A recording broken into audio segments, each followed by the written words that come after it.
Gates open, they're up and racing. Luna Rosa, Black Parade, moving a party outside, running by the release. Golden Angge, then in between runners comes Elusive Cat, moving up by the rail. Dynamic Club, then followed by Leon Pace. Angel Dugo comes next, second last Sambat, and trailing the group is My Bukas Pa. As they round at a 3/4 mile distance, three runners fighting it out for the lead. Dynamic Club in between runners. Golden Angge, Black Parade is already outside. Elusive Cat joining in. Luna Rosa running by the rail. Leon Face. Then watching them at the back is entry number 8, the favorite, Angel Dugo, heading towards the last 800.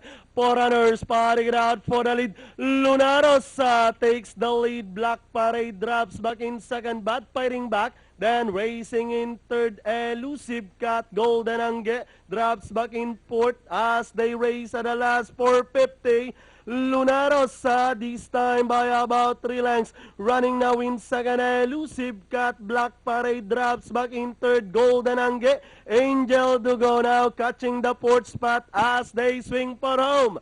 With Luna Rosa still leading the field by about 2. Elusive Cat is already outside, moving up Angel Dugo. But Luna Rosa by about 6 lengths, running now already outside second, Angel Dugo. With 75 to go, Luna Rosa now bagging this race number 7 over Angel Dugo.